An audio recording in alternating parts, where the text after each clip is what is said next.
Hello MotoGP fans. Welcome back to ZNGP Today. Ducati team manager Davide Tardozzi stopped by MotoriOnline with a wide-angled take on Ducati's paddock, rider form, market chaos and a looming regulatory earthquake in 2027. He covered Pecco's reset, Marc's recovery, Marquez's factory support at Gresini, and why manufacturers are already hedging for next year. The FIM has issued a safety-driven rule change for 2026. Riders may no longer restart non-running bikes in runoff areas or on the track after a crash. Instead, any restart attempt must happen behind the trackside protective barriers, typically on the service road.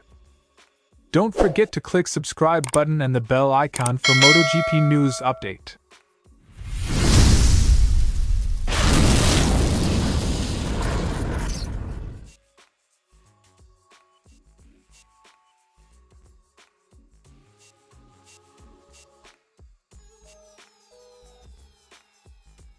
Tardozzi struck a careful tone on Marquez, not rah-rah optimism, but a measured confidence based on observed recovery and test mileage. He acknowledged Marquez isn't back to absolute peak yet, but stressed the direction is right and the timeline clear. The team's objective is a rider ready for race day, not just flashes in testing. That pragmatic approach underlines Ducati's cautious planning around fitness, telemetry and incremental workload before race pressures return. He's regained his form after the accident. He's not yet at 100%, but the goal is clear: to be fully prepared for the first race. It's the kind of medical and performance realism that teams prefer. Focus on milestones, not headlines. Ducati's influence now stretches beyond the factory garage. Gresini's Marquez will enjoy full factory technical support in 2026, which Tardozzi sees as strategic depth. That strengthens Ducati's footprint across 6 desmosedices on the grid and gives the factory more channels for data, development feedback and rider development. Alex's runner-up season in 2025 validated the approach. He's no longer just a satellite beneficiary but an active, factory-backed part of Ducati's broader project. The 2025 runner-up finish confirms his role as a key part of the project, a rider capable of making a difference when everything clicks. Factory support for satellite teams is as much about engineering advantage as it is about talent cultivation, and Ducati is doubling down on both. The big theme is uncertainty. 2027's new engines, tires and technical rules recalibrate the competitive map and speed up strategic decisions. Tardozzi warned that the rider market is no longer a pure talent contest. It's a chessboard shaped by who expects the winning bike. That flips usual logic. The best rider without the right machine can quickly slide down the order, while the right package can elevate others overnight. Manufacturers are already reacting. Talks, options and contingency planning are accelerating as nobody wants to be late to the new paradigm. The rider market has never been so open. The big question is no longer who is the best rider, but who will have the winning bike.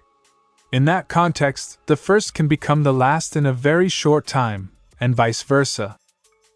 It's a sober reminder that technical policy often writes the payroll. Regulation shifts change hiring strategies as much as engineering ones. On the talent ledger, Marquez remains the paddock's most wanted commodity, not just for results but because his skill set helps teams interpret new packages faster. Tardozzi didn't mince words.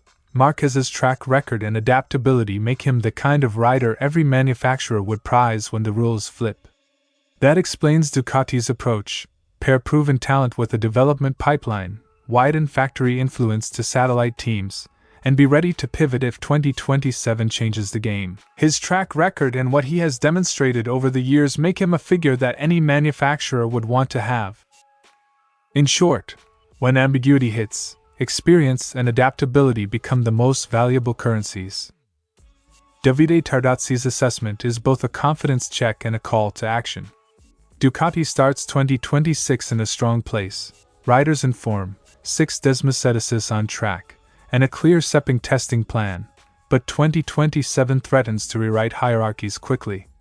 The strategic playbook is obvious: protect development channels, keep talent close, and be ready to convert regulatory disruption into competitive advantage.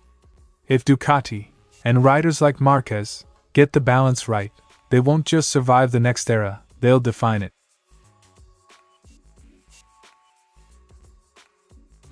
The core regulation is simple and immediate. If a bike stops running after a crash, it must be moved behind the first line of protection and restarted only from there. That ends the familiar image of riders and marshals fiddling with stalled machines in the runoff while sessions remain live. After a crash or technical problem, any non-running machine on the track or in runoff areas must be taken immediately behind the first line of protection by the marshals. Quote, FIM letter. The instruction is explicit: reposition first, restart second, and it applies across MotoGP, World SBK and all FIM circuit racing categories. The change is framed squarely as a marshal safety measure. Restart attempts and runoffs expose marshals and riders to live session traffic and unpredictable risk. By moving restart activity behind barriers, the FIM reduces that exposure and makes incident zones far safer to work in. The overriding reason is to minimize the exposure of our track marshals to danger. Quote, FIM rationale. That safety-first approach flips a convenience into a mandated precaution, and it will likely become part of every track's standard operating procedures. In practice, marshals will move non-running machines to the service road, or a protected area where no service road exists, and any restarting, repairs or adjustments must happen there.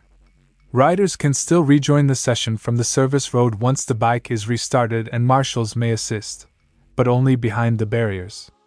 If a salvage inspection finds dangerous damage, fluid leaks, etc., marshals can prevent the machine rejoining the track. Machines must not be restarted on the track or runoff area. They must be moved to the service road, or in a safe and protected place in case of absence of service road, where assistance to restart may be provided. Quote, regulatory detail. Expect marshals' roles to widen and be formalized, and for teams and riders to adapt their crash recovery choreography accordingly. The FIM encourages national federations to adopt the same protocol, but admits the change won't be friction-free. Circuits without service roads or with limited access will need contingency plans. Race control will need to recalibrate procedures for allowing restarts and reentries, and teams must rehearse new workflows so time isn't lost in a competitive session. We admit that this rule may present some challenges initially, but the overriding reason is to minimize the exposure of our track marshals to danger. Quote, FIM caveat. In short, expect some logistical headaches early on, but an overall safety win if the new process is practiced and standardized. The FIM's restart rule is a clear safety-driven tightening of race protocol. Less improvisation in runoffs, more controlled recovery behind barriers. For riders, it changes how you react after a crash. For marshals, it reduces risk. For organizers, it demands clearer service road plans and rehearsed procedures. The change may feel awkward at first, but safety is the priority, and that's the message the FIM wants every circuit to adopt. Thanks for watching ZNGP Today, and this is your MotoGP news update.